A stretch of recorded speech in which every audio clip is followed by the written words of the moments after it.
Hey folks, welcome back. This is going to be our part 4 of this Ironhead build. Hopefully the last part. Hopefully by the end of this video and our time together here in the shop, you and I are going to take this down the road and put a stamp. Yeah, a stamp on this. The 2 thumbs upper. And hopefully get this off to its new home. Now, this will be for sale. I purchased this to fix up, to ride for a minute, and then to sell. So I do have some folks in line. I don't even know what the end cost is going to be. I got to tally all that up. The paint. I cannot wait to show you the paint. And actually, let's just go ahead and look at it before we even put it on the bike. How about that? But now you got to stick around for the rest of the video. We got a lot of stuff to do. We got to fix this wiring. I do not like this wiring. Very simple wiring. So we're just going to go through the whole wiring thing. We already did the carburetor and the motor and all that stuff's good. And then we got to put our tins on. And there's some things I want to add, as you can probably tell by the lift here. I want to change some things. We'll talk about that. Welcome back to Butler Customs Motorcycle Shop.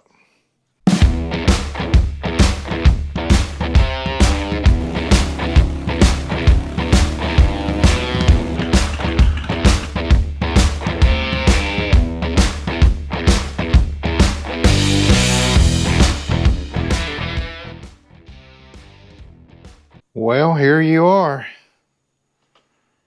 Here is the finished product. It's a little dirty where I've had my mitts on it. But look at how beautiful these pieces turned out. The detail, the scallops. Here's the oil tank. I mean, he even did the bottom that you're never even really going to see on the bike. Look at the detail in that. And when it's out in the sun, I guess I should have took this table out in the sun. I got my shop lights on it, my camera lights on it, but it's really hard to see the detail until it's like out in the sun. And there's still some polishing stuff on there we got to get off. So that is just beautiful. Let me get over here to the side so you can see. Look at that. Just absolutely gorgeous. So he took that raw metal and he made swirls in the tank. And then the black scallops. And here he kind of inverted the scallops, which turned out just to really be my favorite piece. How these kind of go back up into the tank instead of just running off. And then that pin striping. And the colors are amazing. I really wish you could see this like real life stuff. This is awesome. The way that this is going to look on that bike with all the raw metal already on the bike. And that front end is going to be, I'm just blown away. This is what I'm saying. When you work with artists and talent like this, now he's making a new channel. He lost access to his old channel. So when he gets a new channel, I don't know what he's going to name it, but I will let you know. And I will definitely encourage you to go and follow him because he did a video on doing all this. And he's just waiting.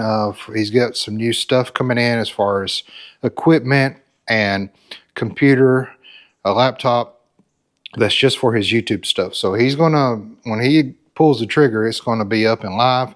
And this should be on there. So you can go and watch him doing all of this. But I'm telling you, when we pull this bike out of the shop and in the sunlight, I'm going to do another kind of walk around of this paint. It is phenomenal. Phenomenal. When you're working with an artist, I love just giving them the stuff and saying, here's kind of what the bike is saying. Just go with it. I didn't tell him what colors. I didn't tell him what designs. He created all this. And look at it, turned out 1,000 times better than I could have ever said, well, I want this and I want that.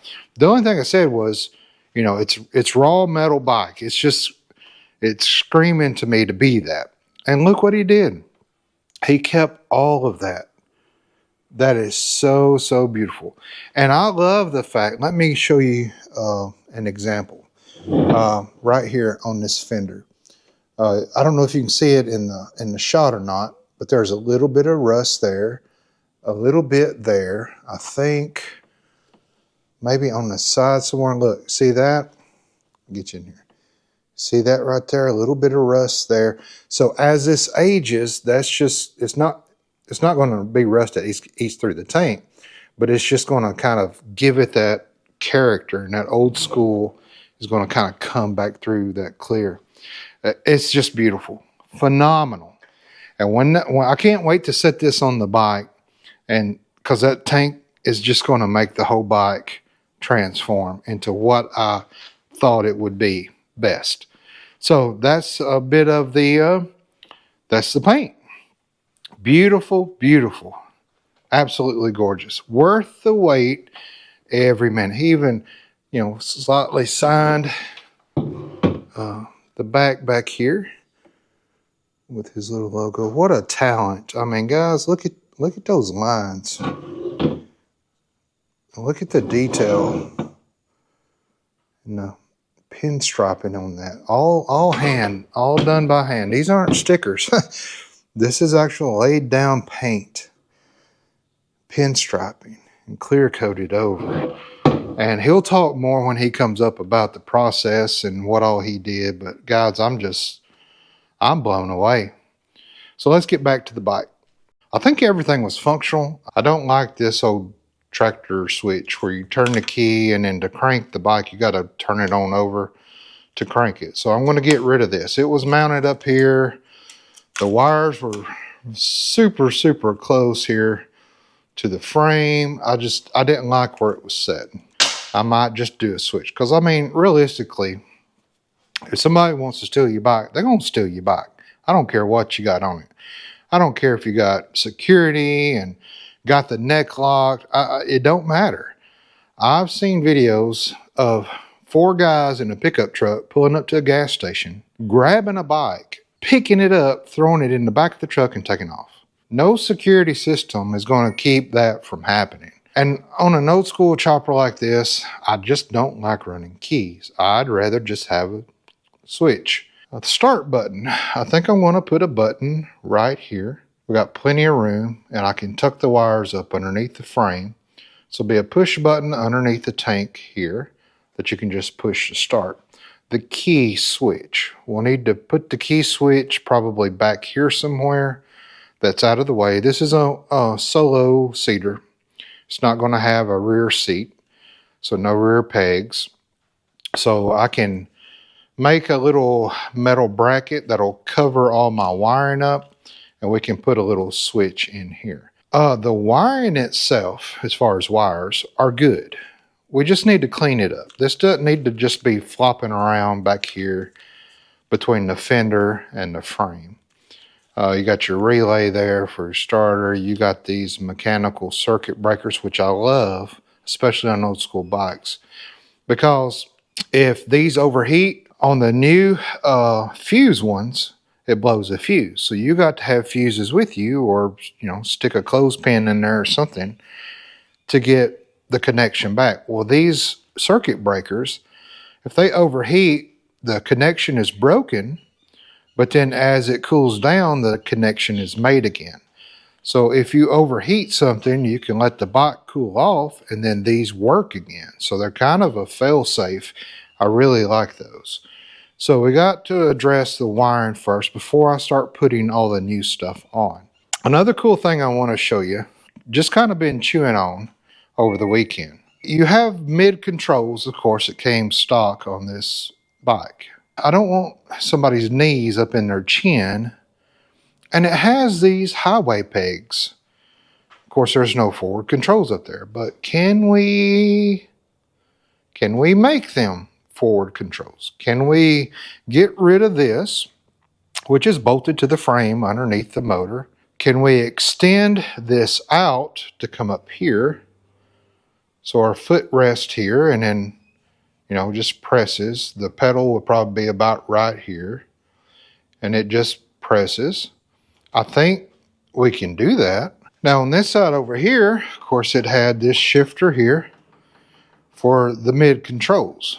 So I was thinking, why can't we make like a jockey shifter up here? So that way we can just pull the clutch in on the left hand. Our right hand, once we take the throttle off, because when you got the clutch pulled in, you're not hitting the throttle anyway to shift. And let's just make a shifter down here. Then we can get rid of this peg and we can put our feet up here. So that way we never have to have mid controls, and we have a shifter right here. So I was thinking about what would be a cool shifter. I don't want to just buy one and throw on there with the knob. Let's make one. How about them apples? So I had some old parts laying around. I thought, what would be cool? Let's take an old shovel head, pan head, knuckle head piston, and let's make a shifter with it.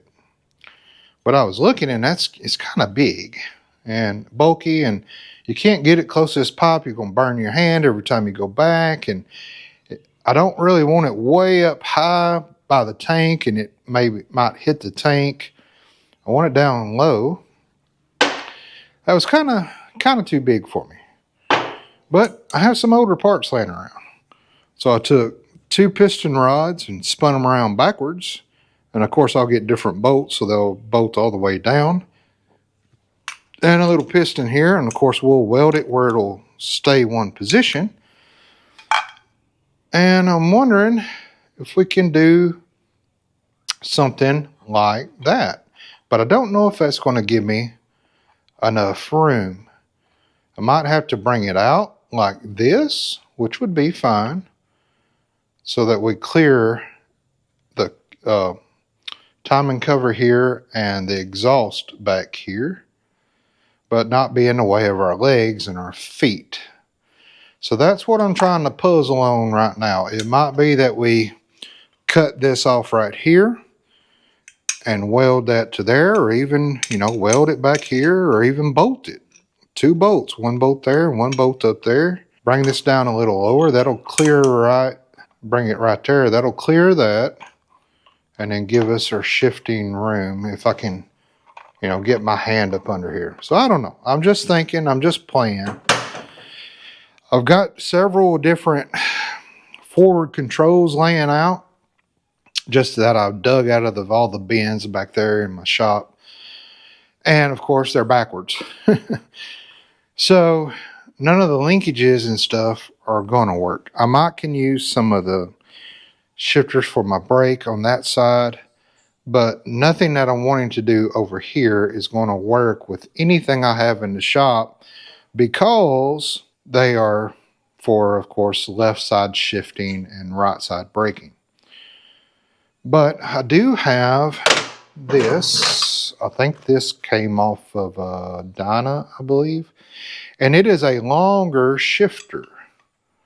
So I'm wondering if I can use this rod here, the shifter itself, and it be enough room with this right here to just run a piston head in there and bolt it just to this. That would get the piston out a little bit, and then I can shift there. So maybe that's the easiest and the simplest, and doesn't require much welding at all. So I want to play with that, but we got to get our wiring done and get all the tins on. But I really want to do this first. But I want to get the seat on and all that so that I can sit on the bike and see where my leg's going to be and it not interfere with the shifter, because I really don't want to use mid controls with the seat low and back and your knees just kind of right here in the way. I'd rather have your feet up here. I think it'd be a more comfortable ride. So let's work on this wiring and tackle it. Well, I just couldn't leave well enough alone. I get something on my mind and I can't get my mind off of it. So before I jumped into the wiring, I got onto this. I took this longer shifter off of, I think it came off of a Dyna. Then the actual shifter peg for it, I just took off and then run a longer bolt. I just took this right here off. Then run a longer bolt all the way through, put a spacer on the back. That brought my shifter out from the arm. So as of now, I got the rear wheel jacked up. So I can shift into first there. But when I go to pull back, let me show you what's going on. So when I go to pull back, I'm hitting that bolt right there. So I think if I just kind of shave or, cut the tip of this bolt off, I would have good clearance. But my shifter arm is not all the way on the shifter. It's about maybe halfway, which would work. I mean, it feels solid, but I might have to heat this up. I turn this around backwards so that this arm would kind of go out. But I think if I turn it back around the right way, heat this shaft up, bend it out, and then bend it back up, I think it would give me a little bit more clearance. But I don't want to do that yet until I take this peg here off and I actually get the seat on and I set on the bike to see where the location of this is. But this up here is really sturdy and, enough to shift. And so I think my shift will work just fine. Spin the wheel. That's first. That's neutral. But with this bolt here in the way, I can't see how far back this is going to go without, well, there. Just past that. So my hand would be away from the pipe there, especially down like this. And I can even loosen this bolt and angle this to better cup my hand whenever it goes down. So there's first and there's neutral.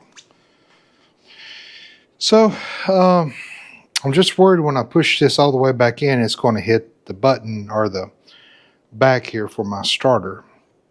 But we don't know. If that does, we can bend this out, heat it up, bend it out, just enough to give clearance. But I think that is going to work. Now, like I said, I don't know where my leg's going to set. My leg might be right over this. I don't know. We might have, I don't know. I don't know if it's going to work. You tell me, but we'll see. All right, let's get on to the wiring. Okay, so for my wiring, I'm going to start up here with this hot wire for the light. It's grounded in the actual housing itself, so it's just a single wire coming off. But as you can see, they've already shrink wrapped it here. And then when you move back here, it had this right here, another shrink wrap here. It had a bunch of tape right here. It's just, ugly. So I want one wire coming out of this housing to run all the way back here. I do have this nice cloth covering.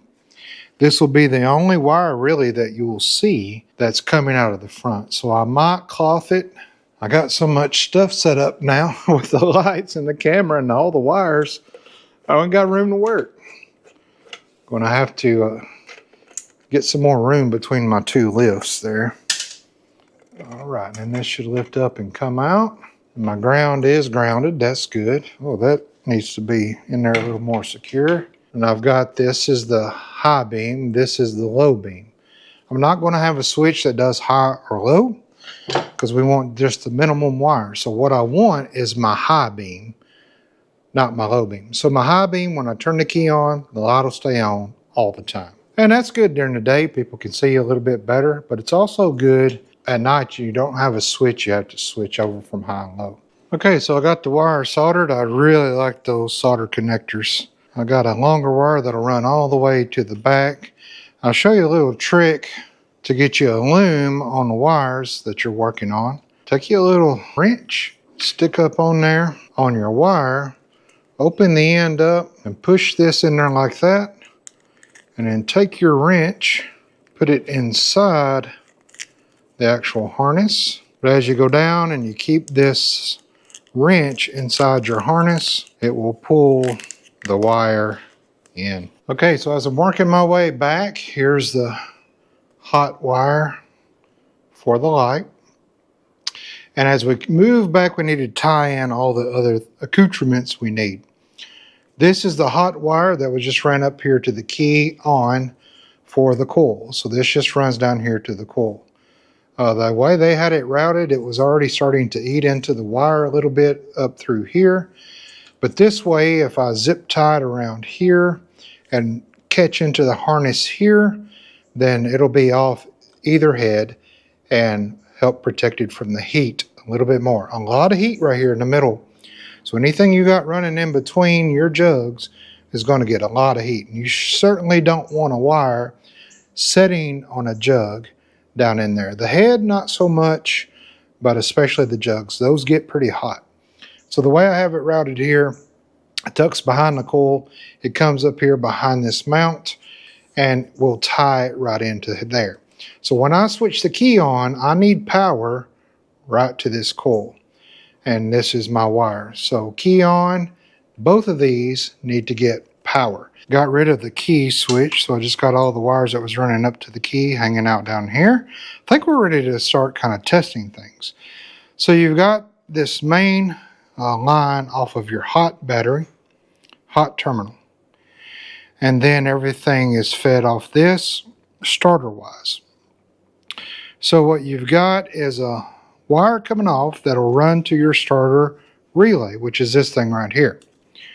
So you've got 3 wires going in, a wire going out. So on this, I've got 1 wire that comes out and goes into this relay.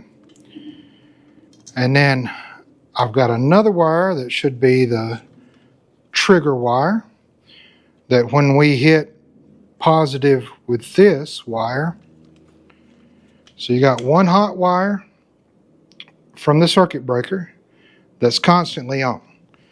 You've got a trigger wire that happens when you push the starter button, and you've got another wire that looks to be a ground wire here. So I think I want to put the battery in. I've got the bike in neutral, and what I want to do is go ahead and hook the circuit breaker side up to the hot. I want to hook this one that runs the relay up to the negative. And then this should be my trigger wire. So when I touch the hot, we should hear a crank on the bike. If my theory is correct, and who knows, but we're going to try it. So now my circuit breaker hot. I need that on my hot side as well. Okay, this here should be my trigger wire. Run it up here. Then I've got my ground for my battery, and I need the ground for the relay, which is here. Now I want to check because I'm not sure if that's a ground for the relay or not. This will also let us test the headlights as well, and the power to the coil. Okay, so right now everything should be hooked up where I can try the starter. So right now we're just trying to see if this will crank.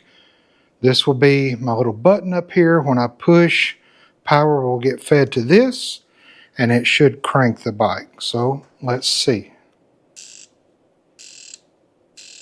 I hear my relay clicking, but let me see what kind of juice I've got here on my battery. It's been sitting over for a minute. 11.2. Let's hook some cables up. Get a little bit more juice in there. I'm sure it needs more than 11.2 to crank. Oh gosh, this says 9.3. Yikes. Well, let's charge her up. Okay, battery should be charged enough. Now this is the wire that runs to the starter relay here. And then I've got my hot running off here, so I'm just going to jump right here instead of trying to get up there around the frame. So we should hear maybe a half crank or trying to crank if we got everything wired right. Yes. Yes, okay. That's going to crank. My battery's just bad battery. Probably need to replace that. Don't know how old it is. 300 co-cranking out, so not very much. But it is working. Let me try to do a jump start on it and see if we can get it to actually crank. All right, we're throwing a juice to it now. When it beeps, we should be good. There we go.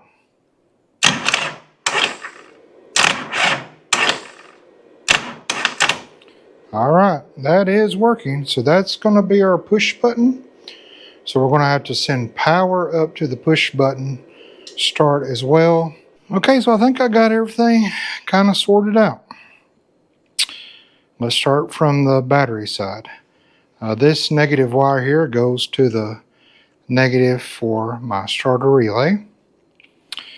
Then I have another negative that is, where are you? Right here. That goes to my brake light, rear light.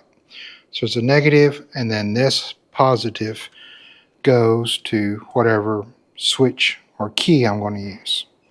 So that's my brake lights. And I checked when I press the brake, it does work and light up. So my switch is working as well. I've got I've got headlight coming in. I've got my coil coming in to be powered up. I've got my brake light. Then this is the main feed to a circuit breaker that feeds the starter relay. We have another circuit breaker that has this. This, I followed the wire, runs all the way back up to the rectifier. So this will go to the hot side to feed back power into the battery. Then this one will go to the hot side as well for my switch. So my switch I can run off of this one right here, not use off this circuit breaker. And so I'm happy because all the wiring seems to be accounted for. There were no wires that I'm like, this don't go to nothing.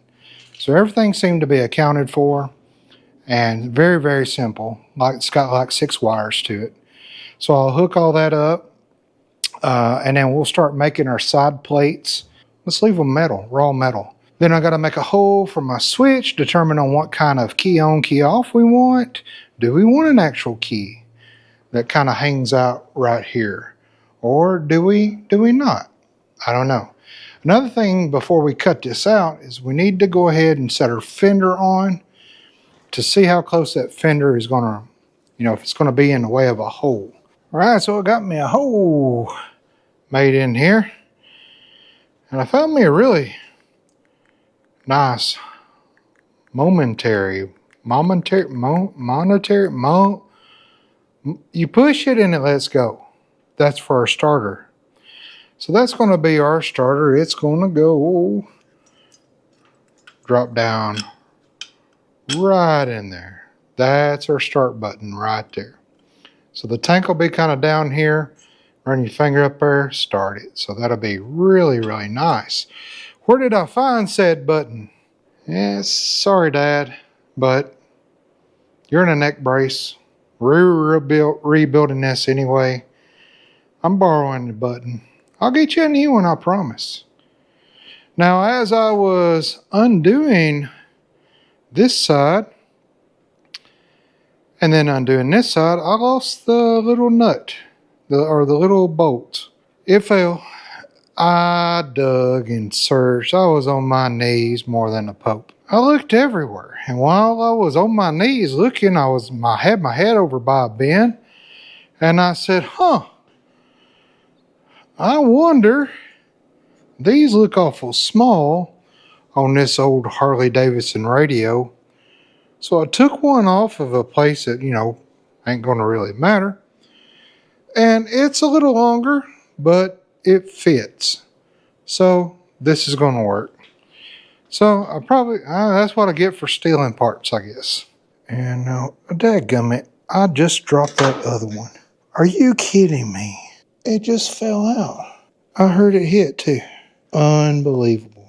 I mean, I got plenty more, but God, that's the second one I've lost. This thing's cursed. Shouldn't have stole it. That's what I get for stealing. Okay, well, I don't know where that thing went. I'll have to rob me another one. Beautiful. Our push button has installed. Well, unfortunately, I lost a little bit of footage. Sometimes, when you go to hit save and you hit delete instead, it deletes things. Who knew? So, you're going to see a lot of things have been done that I brought you along, but you weren't paying attention. But I did go get a new battery, and by new I mean the battery out of my lawnmower that caught on fire last year. But it works. So let me walk you around and show you things that I did and explain a little. It's pretty much done. Sorry. The last part that I left off on the video that I lost probably about maybe about 45 minutes worth of footage. I put the tank on. I put the seat on. I went back with just rivets. It was just, I had them in the shop. It was easy. I got a big rivet gun, or not gun, but a big mechanical thing. It made quick work of it. So I put the seat on, and it kind of matches that anyway. Kind of brings out a little bit of that silver. So I like that. I went ahead and mounted the fender as well. Now I do have this on a center stand, so it's going to look a little high here. But when it comes off on the ground, it's going to tuck up there. Really, really nice. I did get all the wiring done, and I took you along on the process and showed you how I made this little plate here. And then I lost that footage. But what I've got here is a little plate. There was already a bolt hole in this frame rail here. So I used that, and I drilled a hole through this kind of brace that runs back here up to this swing arm. That brace right there runs all the way down here. So I drilled a hole there to kind of line everything up, and I installed me a switch here. Of course, as you know, I like to install switches where you push it down and it's on, and you push it up and it's off. I don't ever put my switches to where you pull it up and it's on, because you might accidentally hit it and it just killed the bike. So I got all the wiring done. I got everything tucked up in there really nice and neat. Everything's routed. There's no more wires showing. You'll see just the loom there. It comes around. So everything's nice. Up here, cleaned up a whole lot using this nice cloth. I wish I had more of this cloth. I don't know where it come from. I think I took it off of a bike. If you know where to get cloth, nice cloth insulation, so let me know. Send me a link. So it runs around here. I put it in this little holder here, and then it runs down in the tank. So you don't see any wiring at all. My springs came in.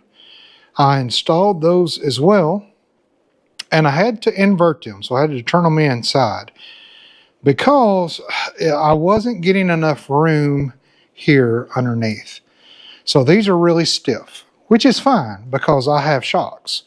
So you're not going to lose.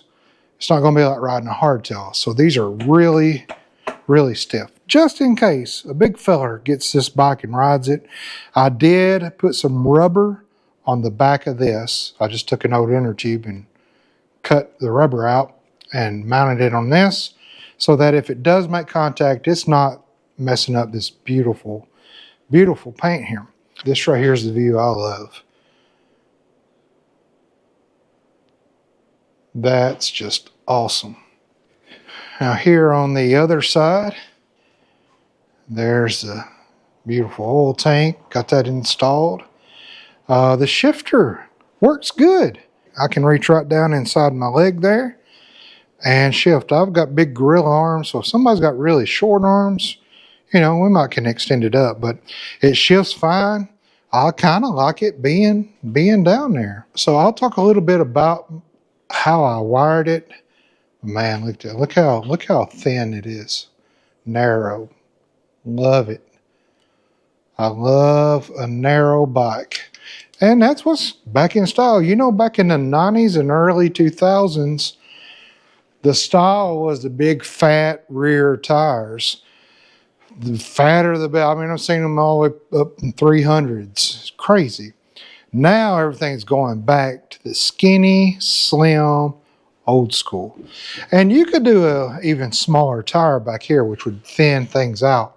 But as far as profile wise, that is thin and perfect. We got rid of a lot of stuff kind of hanging off and hanging on. One thing I do have to do, I got to make me a strap. I don't think this is going to jump off or anything, But I do need to make me a strap. Just use a piece of really thin aluminum. It hooks on that other side, and then coming down here I can bend it out, put a hole in it, and then put a little bolt there. So no big deal. I won't waste your time on that.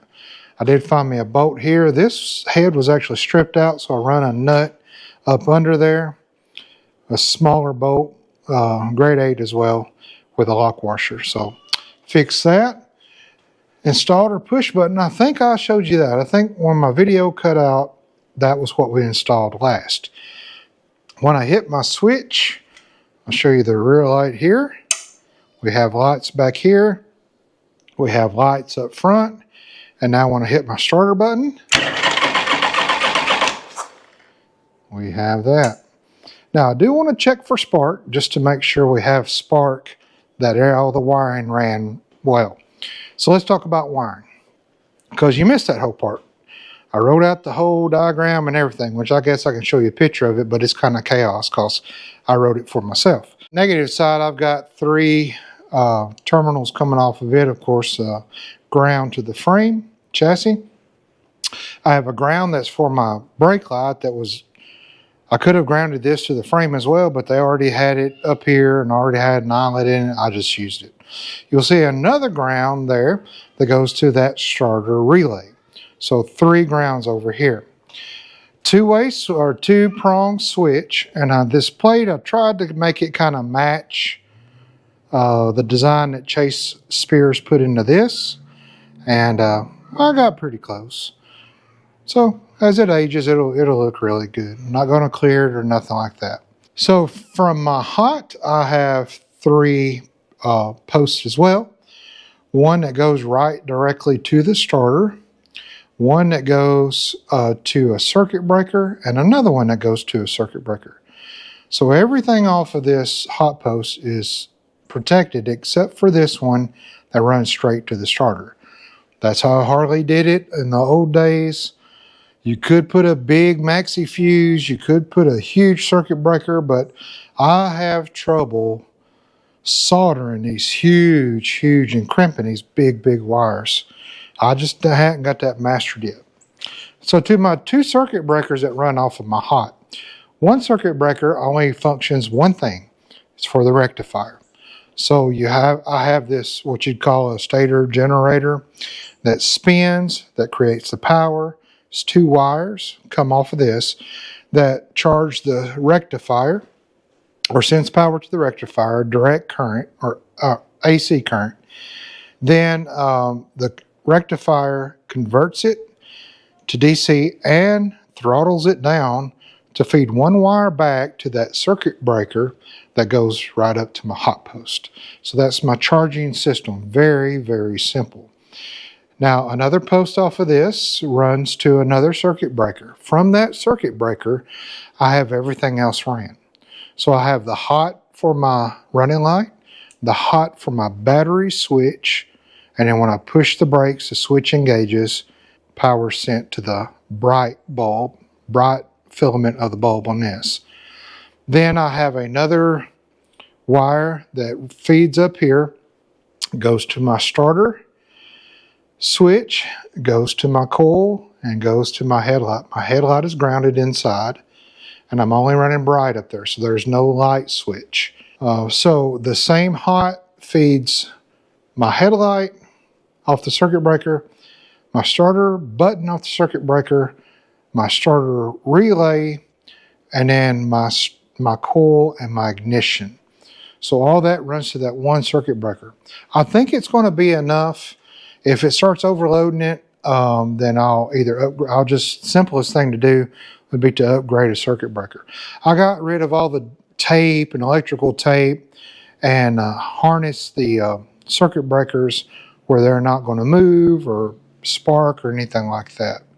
So very simple. So now when there's power fed to this button and I hit this button, it goes to that starter relay.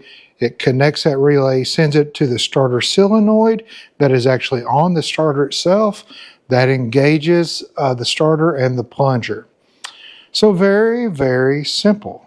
So now when I hit this light, that comes on. When I push the brake, that comes on. Very good. Now, another thing, I decided not to extend this out all the way up here. The reason for that is that when I sit on the bike, my feet are not up flat like this. My feet are actually angled like this. So for a brake pedal to be functional, it would have to come and curve and almost come all the way back. And then my foot, I'd have to raise my foot up to get it on the pedal and then try to extend my leg to push forward, which is fine for me. I'm 6'1", but somebody that's shorter would have a really hard time getting that brake. And it's the only brake on this bike. There's no front brakes. So I thought it would be safer and smarter. Leave this alone. I did take this off and move it down a little bit. It was spring loaded right here. And now you just lift your foot off, bring it back here. Lift your foot off, bring it back here. And this goes down comfortably and then back up. Kind of the same functionality as my panhead. My panhead brake is not up here where modern brakes are. It's way back here. And so I actually have to lift my foot up and out to hit my brake. So I'm kind of used to that anyway. I just want to check for spark now, but man, it turned out great. Turned out beautiful. Let me get you on the other side so I can show you. Spears came up yesterday evening. Look at that. Look how beautiful that is. Spears came up yesterday evening. And so I'm going to put the video of him talking about the paint and stuff after this right here. But that just, man, it's just gorgeous. Absolutely gorgeous. So let's check for spark. That's my only concern, just to make sure I wired everything correctly. Then I got to check my oils because we drained the oil tank.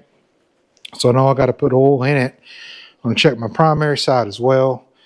And then we're ready to throw some gas in it, guys. And it's ready for its maiden voyage. I've never rode this besides just riding it around my little gravel lot right there. Rear plug here. Snap that on. Snap that in. Now I want to get some good darkness here down in there where we can kind of see it. Hit my key on.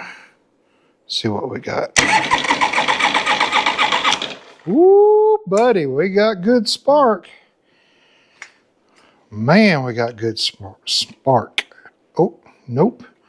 That was not, let's come off. I pulled the wrong thing. Make sure that gets popped back on there good. Boy, we got great spark out of that. Very good. There we go. Let me check the front as well. Just make sure we're not running on one cylinder, but we should be fine. Man, that's throwing out some fire, wasn't it? Yes, yes, yes. Very, very good. All righty. Oh, I did also, I don't know if you remember or not, but this had a big, huge bracket stuck way up here. So while I had the coil drop down to put my starter button in, I shaved it down and then rounded the tips off. So now you can just loosen this up and pull this up if you need to take the carb out. Before you had to take this out, and then this whole bracket had to come with it because I don't even know how they got it in there. I don't know. Science. Magic, I guess. I don't know. Okay, guys. Well, it's looking pretty good. I still got to do the seat springs here. I've got the scissor springs. I'm waiting to come in. They should be here tomorrow. But we have a special visitor. We have the artist that did all of this work that I've showed off a little bit already. But now that the bike's kind of together, you can see really the beauty of the design. And so Chase is here, and Chase is going to come in. I want to grab the camera and kind of follow him around while he talks about everything that he did. It's just amazing. Hello everybody, it's good to be back in the shop. I want to congratulate Kevin for 4,000 subscribers, and that's all because of you guys. I want to thank him for bringing me back in and kind of giving you an idea of the process that I went through to get this. Whenever I come up here and I picked up the tanks and the rear fender, he had already cleaned the majority of the paint and everything off of it, and he sprayed it down with a lubricant. Whenever you use lubricants, they don't gel very well when it comes to urethane paints or any kind of paint for that matter. So he done a very good job, but what that does is it protects oil from your hands, making that rust all over again, and that generates a whole nother level of problems. You've got to get that back off. So what I done is I took some wax and grease remover, wiped the whole thing down. I took some paint stripper and got all the paint that was in and around the petcock and the filler cap and all these little places it's kind of hard to get to. He was just trying to get it all cleaned up, get it to me as fast as possible. So what I done is I took a Rolock, which is a small red sanding disc. I just went over the whole surface area, making sure that I got everything, all the inside, the little blemishes. And whenever I was finished and I got everything clean of the rust, I went through and I used the center part of that Rolock that doesn't really get used a lot. It's really abrasive. And I just kind of bumped it across the metal, and it developed this pattern all the way through that when sunlight hits it, it kind of dances around. After I got everything as good and designed like I wanted to, I just took and wax and grease remover back across everything, cleaned it up, and then hit it with 3 coats of clear. I let that clear set up for a few days just to make sure that it was good and hard before I done the next layer. Come back and I wet sanded. Then I done my black. I taped off all my design that I wanted to use, sprayed it with black, and then I hit it with 3 coats of clear again. Let it set for a couple days, come back in, done my wet sand, and I started on the pinstriping. It's very crucial, like whenever you're done with your pinstriping, I use the solvent that you reduce the urethane paints and the clear coats. I use it to reduce my oil-based enamel that I use for my pinstriping. And what that does, not only will it allow it to dry faster, but it's a whole lot easier using a urethane reducer if you're using a urethane paint. Because if you're using an oil-based reducer, then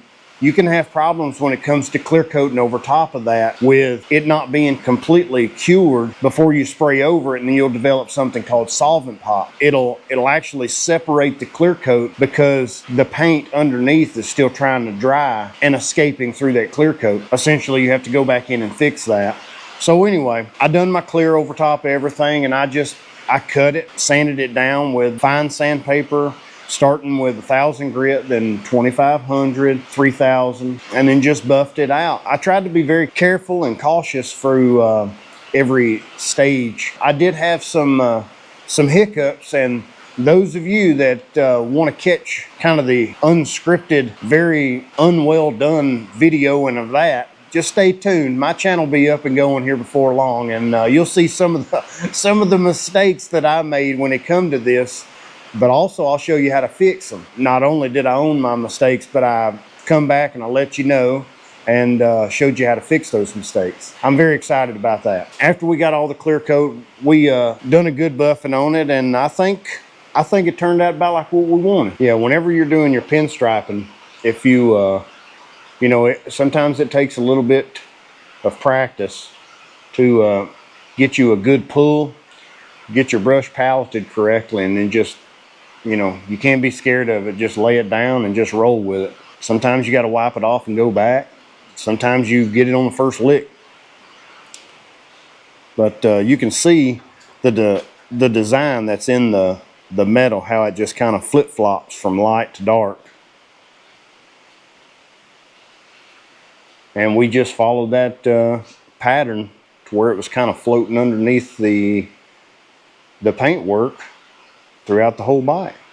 I'm very pleased with it. I laid these scallops out, and I had all these points just kind of coming down to this one central area. I just kind of played with it. I wanted it to kind of overlap everything. I just started playing around with this. I had a couple different designs for this rear piece, but that's the one that kind of resonated with me. I really like that. And I tried to follow it on to the rear fender, which you can't see much of it. If you look right underneath the seat pan, I just had it to where it would just arc underneath. Now, 9 times out of 10, people's not going to look under there, but still, just part of the aesthetic. So that's Chase walking you around and showing you just the beauty of his artwork, and I'm so happy. I'm going to be sad when it actually leaves because it's so nice. I might take it to a couple shows just to show off his talent. You know, I took Lucy to a show the other day. Lucy's never won anything. And the reason is they have a checklist. Number one on checklist is the bike washed. Nope. So immediately I go to the bottom of the list. I'm not washing this thing. It was screaming bare metal 70s. Leave me alone. That's what we did. And Chase honored that as well, and couldn't have turned out any better. Waiting on the seat springs, but I want Chase to come over here with me because Chase had an awesome idea. He said, hey, what are you going to do for your 5,000 subscribers? And I ain't even thought that far ahead. And I knew when he asked that, he had something in mind. He is wanting me and him to get together for my 5,000 subscribers celebration. And I'm going to buy an old 3/4 helmet. I'm going to redo the inside. He is going to do all the artwork on the outside. And the top winner of our 5,000 subscribers celebration is going to get gifted that helmet. Might not fit you. You might have a big head like me. You might have a tiny head. I don't know, but at least you can put it up on your shelf, put it in your trophy case, in your garage. I don't know, but it's going to be super, super cool. So what a great idea. As soon as he gets his channel, I'm talking about day one when he puts the thumbs up on his channel, I will go back and edit this video to put the link to his channel in this. So you can go to his channel, subscribe, like, comment, and you will actually see the video of him making this. So Chase, thank you so much, my friend. Thank you so much for being a good buddy with me and for doing this. It is absolutely perfect. I wouldn't change a thing about it. I think with both of our ideas and the talents we could bring to it, it's really turned out probably better than what we anticipated. And somebody's going to be very happy riding down the road on this thing. It's going to be really, really nice. Yeah, I'm fired up to see which one of you guys get it. Yeah, that's awesome.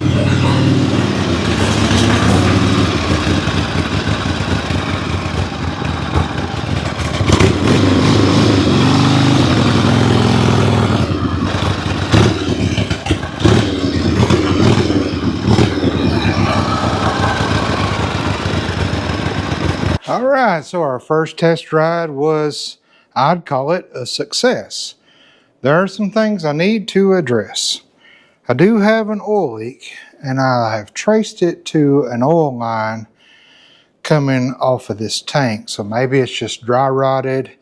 Looks like it's coming out where the clamp was. So I'm just going to replace that oil hose.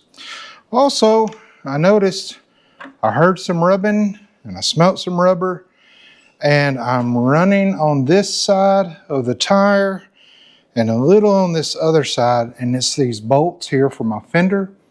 So I'm going to have to shorten them down. They stick out a little bit too long and they were rubbing. When you get my big backside on here, she was down. And so besides that though, she rode good. She tracked good. All the gears were good. I did have it pop out of first gear once. So I don't know if the weight of this might be vibrating and popping it out. We might have to just go back to mid pegs. I hate that because it was really nice to reach down there, switch it, and get on with life. The rear brake over here on the left side worked good. It was very comfortable lifting my foot up, bringing it back, and hitting the brake. Easy to find, so I like that. I'm glad we didn't try to extend that brake pedal out. But of course, if I go back with the regular shifter over here, it was just, I guess it was vibrating so much, it would pop out at first. All the other gears were fine, it would stay in there. So that kind of leads me to believe it shifts so smooth. It's so easy to shift. So I don't think it's anything internal, transmission wise. I think it's just, do I have oil there? No, clear coat. I think it's just that shifter, the weight of this piston vibrating and bringing that shifter back. Maybe that's why you don't see pistons on shifters. Don't know. But maybe if I could get the shifter bent up to where it's not so much weight right in the middle and the weight of the piston's more up toward the front, then it wouldn't pop out. I don't know. I'll play with it a little bit. However, it did great. It shifted fine. And the way it was shifting, I would reach behind my leg and shift. It was easy to find. I never got close to the exhaust. It was real easy to reach down here, 2 finger with 1 finger back here, and shift. Just slap it back. It worked really good. Ran great. It sputtered on me a little bit, but it hadn't ran in a long time. So everything did great. I don't see any leaks besides that oil line leak that's already kind of leaving a spot here on the floor. That was it. I got to trim those bolts back, and then I'll take it, for a little bit longer ride. I went about a mile down and a mile back, was able to go through all the gears, but it worked out good. It worked out good. So I'm not going to bore you with any of that, getting it back on the lift and changing that oil line and shortening those bolts. It's kind of, Mickey Mouse stuff. But it tracked well, it did good. So I'm very, very pleased with it. So this is going to make somebody a really cool, old school, vintage bike. I hope I can keep the jockey shifter on it, but we'll see. It'd be frustrating going down the road and pop out of first gear. Especially, first gear, because you're wanting to wind up to get your speed and then kick it in the second. And when I wound up, it popped out. And I looked down, and that piston, the weight of it was just causing a lot of vibration. So I bet it's just the shifting is so smooth and easy. Probably one of the smoothest shifting Harleys I've ever had. So I'm glad I didn't cut up or destroy the shifter, the original shifter on it. I'm probably going to have to go back with the mid pegs. But I'll put them on there and I'll see. If it's still jumping out of gear, then we're going to get into some transmission stuff and looking at some shifter paws and stuff like that. But it did great. It did really good. At this time, I guess we're going to call this one and done. Thank you so much. If you followed all parts, I think this is part 4. I really do appreciate you sitting through and watching all this and going on the journey with me. It turned out wonderful. It just turned out great. That front end feels so good. That spring in it when you're riding feels so good. The rear shocks feel great. So thank you so much for joining me, hanging out with me in the shop, and tell your mama now I said hi.